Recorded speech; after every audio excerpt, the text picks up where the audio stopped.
going on. I mean, it converts into a file.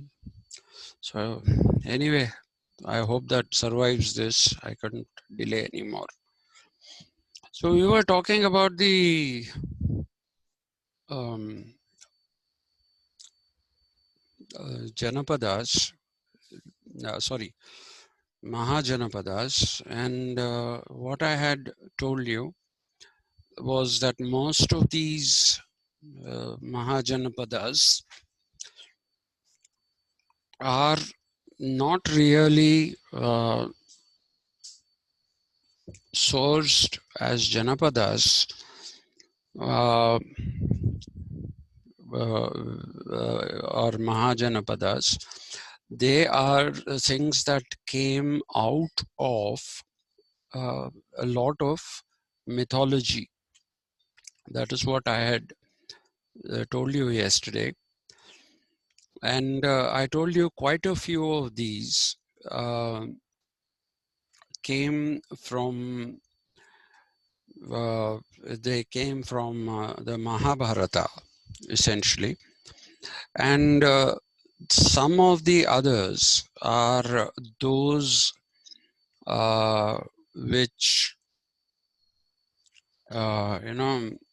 some of those are there in the Ramayana as well. One of that is Matsya. I had talked to you with about Matsya, the kingdom of Matsya. It's a kingdom, and in this particular kingdom, you see that there is not just a mention of Mahabharata, but even Sita is supposed to have come from this kingdom. So basically, what we need to understand is that we have to be able to really weed out the chaff from the grain. And this, I told you yesterday itself, is right-wing history. And I am not a right-winger, but I'm not a left-winger either.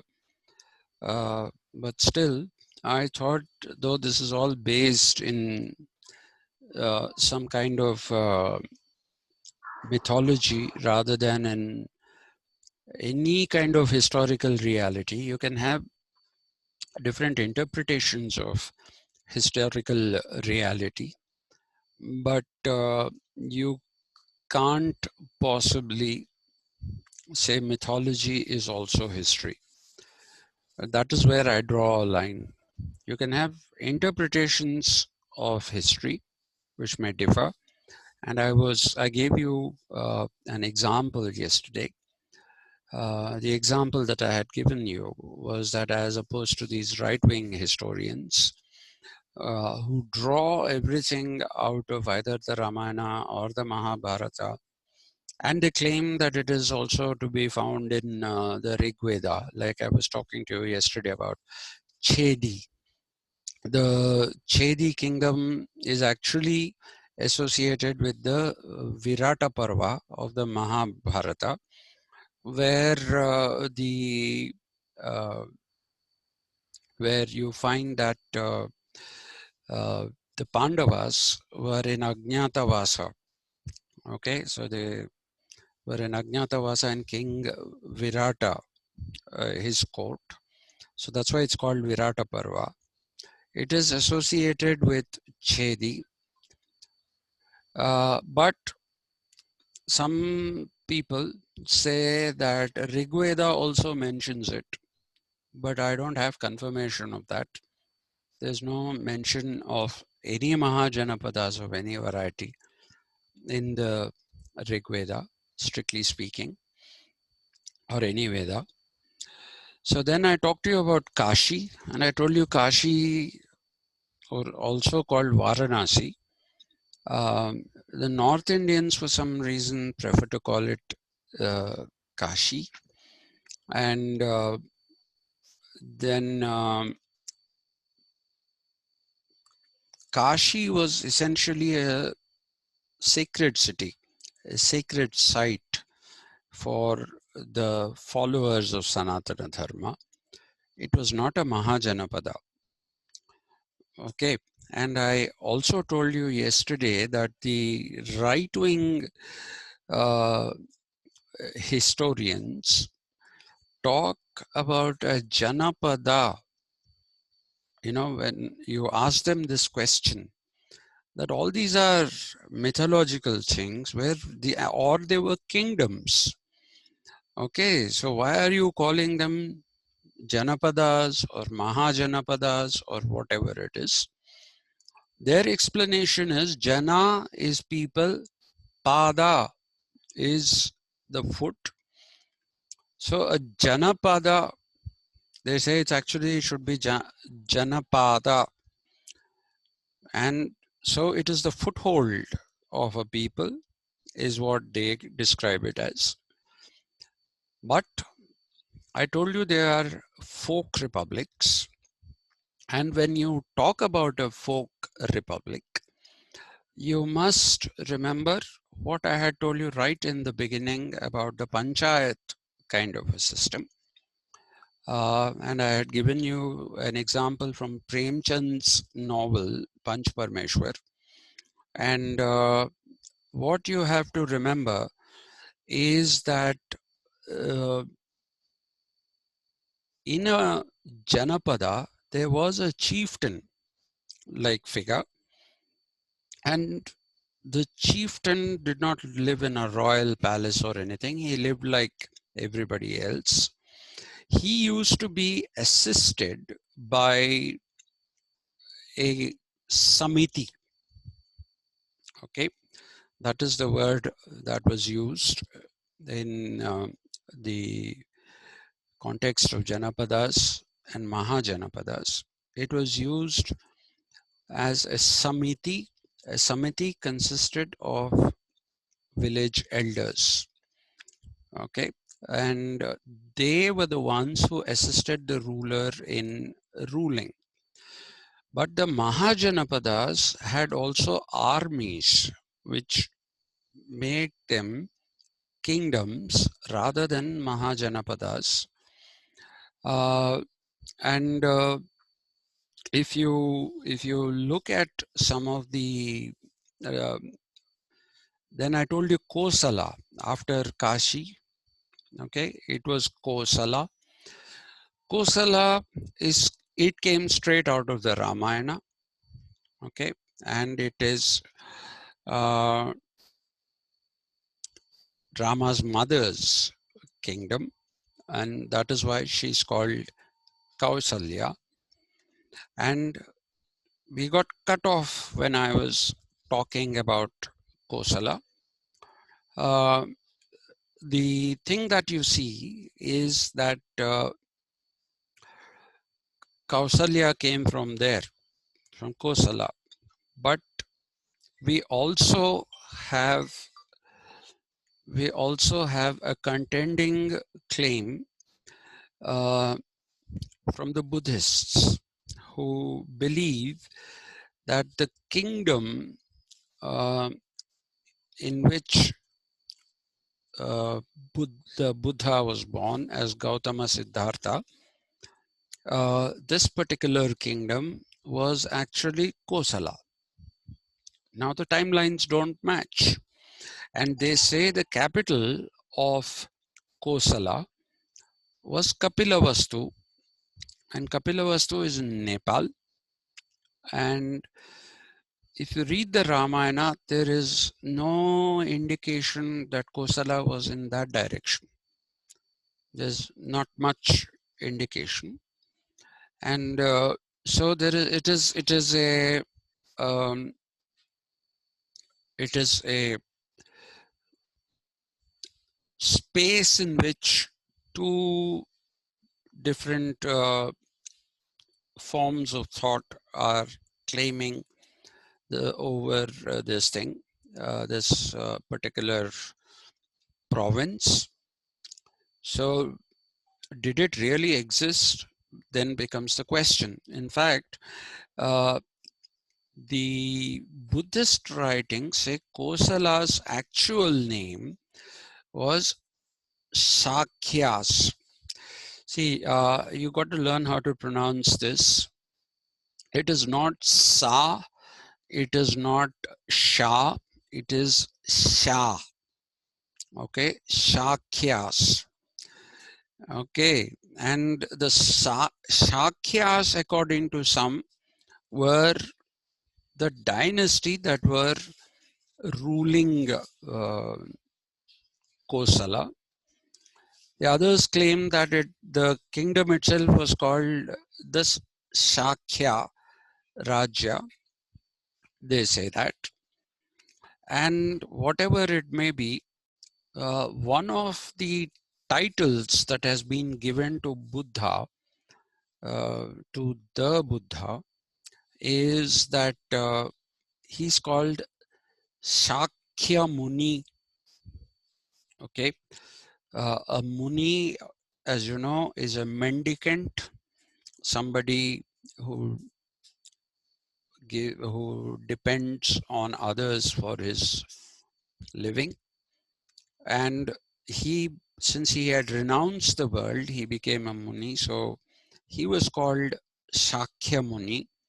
And the claim that is made by the Buddhist literature is Kosala and Shakya are the same, and that it is a Buddhist kingdom.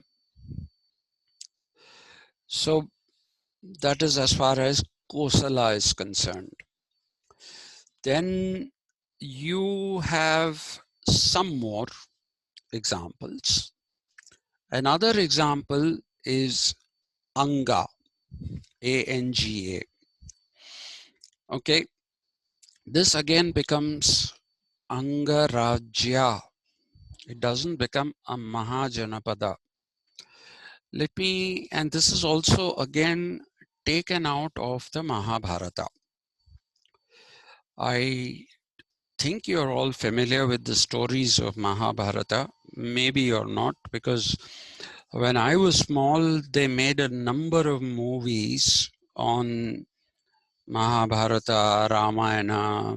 You know, these were called the mythologicals, and they also made movies which were called the Janapadas, which describe life in a Janapada. And I don't know if you've seen any of those old movies. You will see that Karna is constantly referred to as Sutaputra. Okay, Suta was another word for Shudra. Okay, that is actually the word. Shudra is a later invention. The original word is Suta, S-U-T-A.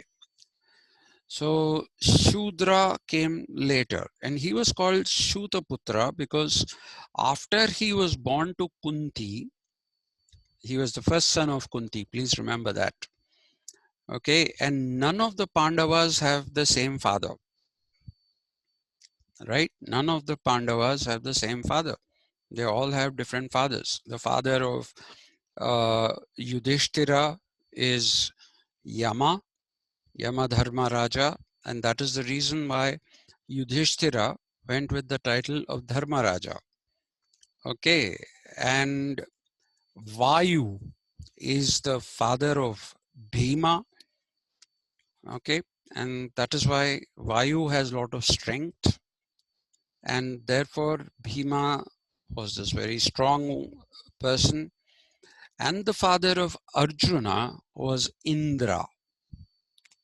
Okay, so it could go on like this. And similarly, the father of Karna was the sun god Surya, and that is why he was supposed to be born with Kavacha Kundala. Kavacha is an armor that you wear when you go for fighting.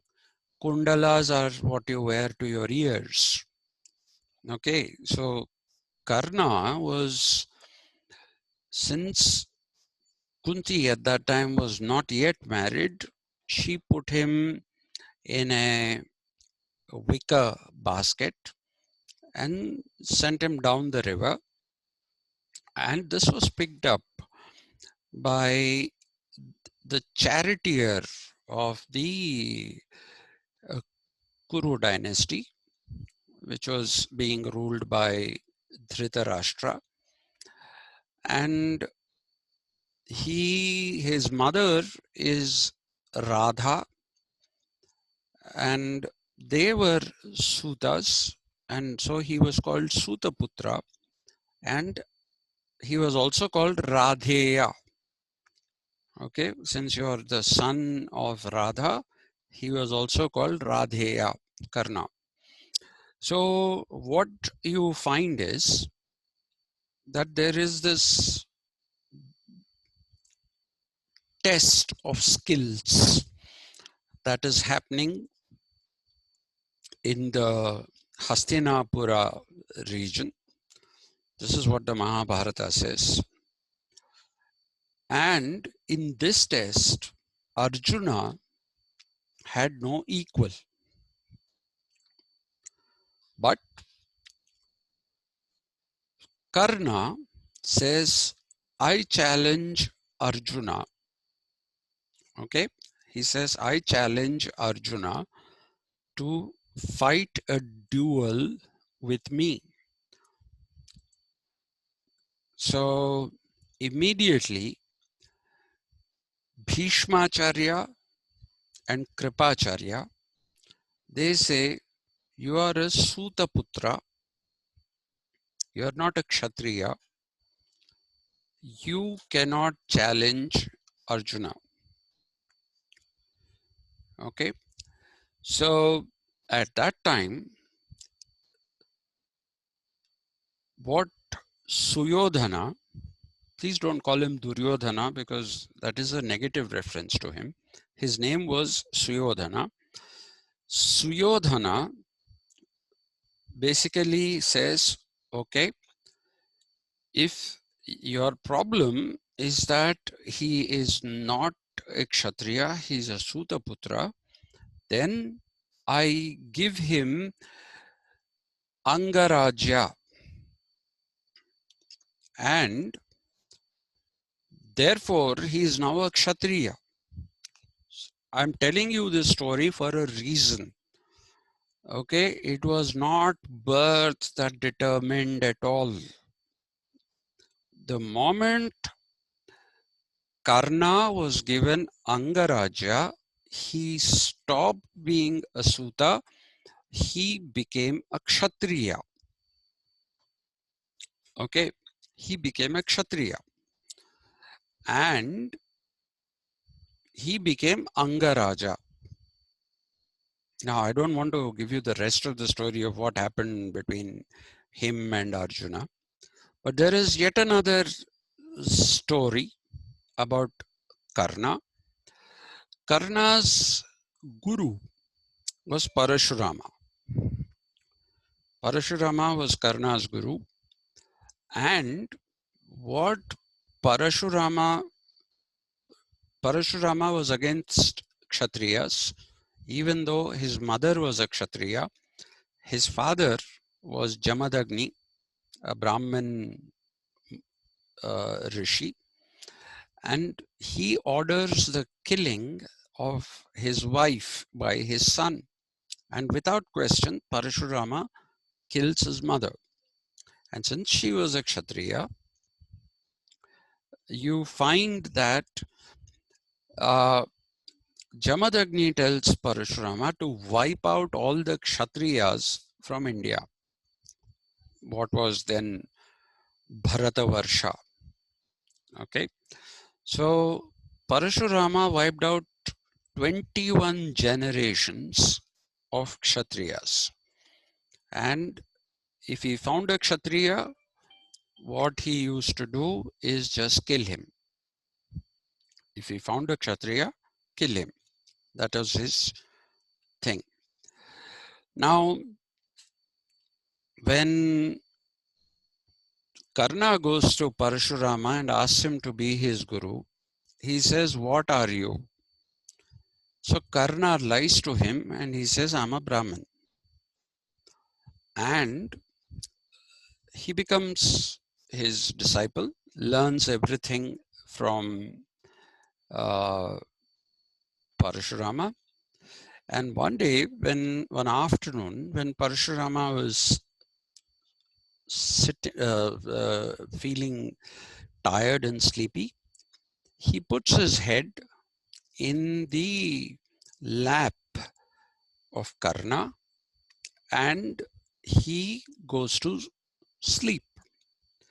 At that time, a scorpion comes and bites uh, Karna. Now, Karna, in order to ensure that his guru does not wake up, what he does is that he bears the pain. But as the spider is biting, blood starts flowing, and that goes into somewhere near the ear of Parashurama and wakes him up. He sees the blood and he says, "You are a Kshatriya. You are not a Brahmana. You are a Kshatriya. So I curse you that all the things that I taught you will not come in handy at the time when you need them most." That is what Parashurama cursed him. That is the story of in the Mahabharata. Okay, so Parashurama saw him as a Kshatriya, recognized him as a Kshatriya, and then you will also see that by the Suyodhana, by giving the Angarajya, makes a Kshatriya out of Karna, who's anyway a Kshatriya, but had the identity of a Suta or a Suta Putra. Okay, so this is mythology, and we don't really know if we should take all these which have come from the Ramayana and mostly from the Mahabharata as Mahajanapadas. Even if they existed, they seem to be Rajyas and not Mahajanapadas. Okay, now let us try and pick up some more. There is yet another uh,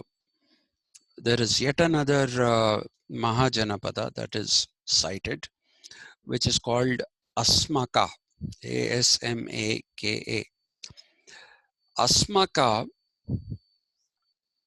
very little is known about Asmaka. Very, very little is known about Asmaka. What people say is that, and there is very little geographical description of where Asmaka was, the accurate geographical description. But people do say that this was perhaps a real Janapada, even if it was not a Mahajanapada, because Asmaka is supposed to have had a Samiti to assist the chieftain. So even if you don't take it as a Mahajanapada, you can take it as a Janapada, Asmaka. It is not to be found in any mythology, right? And then you have two other names. One is called Malla, M-A-L-L-A, Malla, and the other is called Vajji, V-A-J-J-I, Vajji. Now, Yet again, these two also do not have a proper geography, except saying that they were somewhere in the Doab region. The Doab region was actually a name given by the Persian rulers, the Mughals. But funnily enough, Ab in Sanskrit is Abha. It means water. In Persian also, it means water. The Doab region is the Indo-Yamuna, the Ganga Yamuna, the region between these two rivers is called the Doab region. This is where, due to good soil, a lot of water being available, number of kingdoms over time flourished. Okay, so possibly Asmaka, Malla, and Vajji were all somewhere in this particular region. But historians, proper historians, they say Malla and Vajji were oligarchies. Now, please remember, when you talk about an oligarchy, do I have to move? When you talk about an oligarchy is something which is ruled by a group of people, okay, in which all of them are equal. In a samiti with a chieftain, okay, you have the samiti to assist the chieftain. The members of the samiti do not have the same status as a chieftain.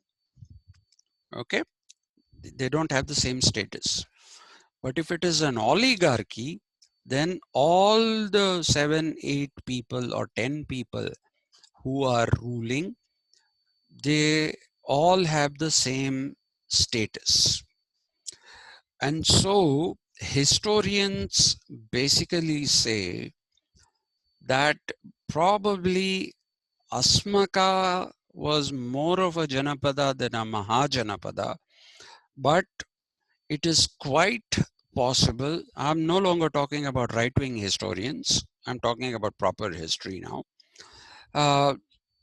They say that, uh, you know, uh, Malla and Vajji were proper Mahajanapadas. Apparently, they were pretty big in size, but though nobody knows the actual locations of these, right? They are not so easily available. So these were ruled by oligarchies. Now, the last name that I wish to discuss with you is the one that has the biggest implication for us as a Rajya rather than as a Mahajanapada. Okay, we talk about this thing called Magadha.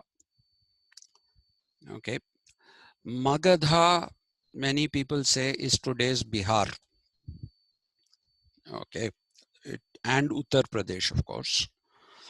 And it was, they don't say Magadha. In Hindi, they say Magad, right? In you have a university even today, which is called the Magad University near Patna. And you basically find that the original Magadha was perhaps a Mahajanapada ruled by an oligarchy. It was supposed to have been ruled by an oligarchy.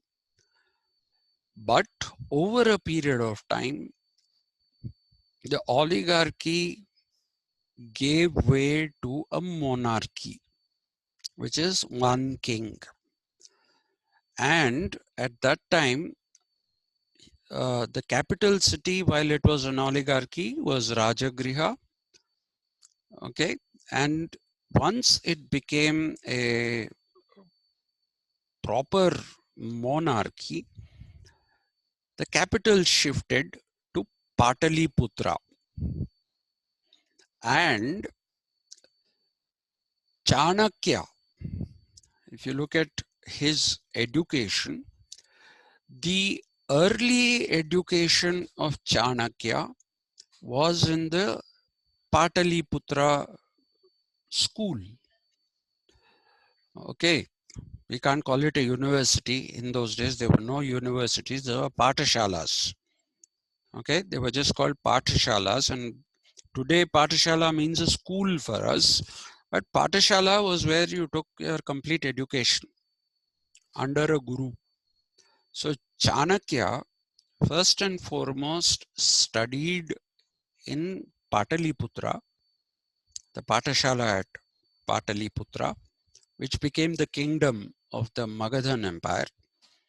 And he later went all the way to Takshashila, which I told you yesterday is to the, it is in what has been called Kambhoja Rajya.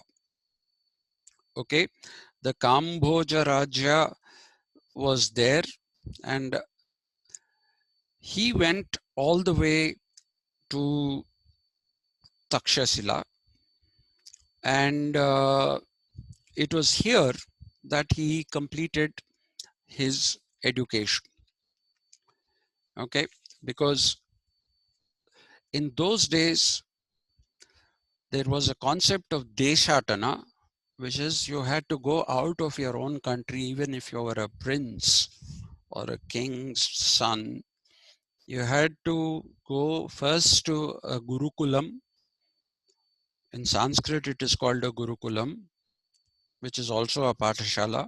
From there, they used to travel and see other countries so that they learn this thing of the art of governance. So that is the reason why, though Chanakya was not a king, he nevertheless went all the way to Takshashila for the sake of furthering his education. Takshashila, I told you yesterday, some people write Taxila, which is the British spelling. Please don't follow that spelling. It is not Taxila. Okay, it is Taksha, Taksha, Taksha, Sila, Sila. Sila is a plaque. Okay, and there's a plaque there in the, that was what would come closest to what we have as a university. Nalanda was another one which came very close to being something like a university. There were no universities in India. A university is a Christian concept. Okay, all the designations and all are all Christian in universities. So he went to Takshashila as well, and he came back to Pataliputra and he taught there again. So the reason why I am telling you this is that Magadha was perhaps the first real big empire in ancient India. Okay, some people say it came after the Mauryan Empire. And very funnily, in the list that I have read out to you since yesterday and today, there is no mention of the Mauryan kingdom, the Mauryan Empire, as it was called, because it was pretty big. Neither is there a mention of Kushans. Okay, the right wingers didn't want those things to be incorporated. All right, they didn't want them to be incorporated. So they talk about Magadha. Magadha, like I said, it became a big kingdom, and they built a huge army between somewhere in, around 536 BCE to 480 some BCE, 480 some years. I don't remember the exact dates. The Magadhan Empire flourished. Okay, it swallowed up all the Janapadas that existed, brought them under monarchical control. Now, there is a lot of, what should we say, mythology written around Magadha. By mythology, I'm saying we don't know if that is true history or if it is made up history. But what we do have as true history, okay, uh, the true history that we have is that Magadha was definitely ruled by this dynasty called the uh, Haryanka dynasty. It is after Haryanka dynasty that our state Haryana, okay, Haryana is named after Haryanka dynasty, and Haryanvi, the language, is also very similar to the language that was spoken by the people in uh, the people of the Haryanka dynasty. The undisputed meaning that there is no dispute about this man being a monarch and emperor. The undisputed person is Bimbisara, Bimbisara. Bimbisara is the one who was a Haryanka king. He became king at the age of 15. And R.C. Majumdar, who is a right-leaning historian, says he is the first real king that we can accept. I'll stop here because it says less than a minute. It's been saying that for some time. And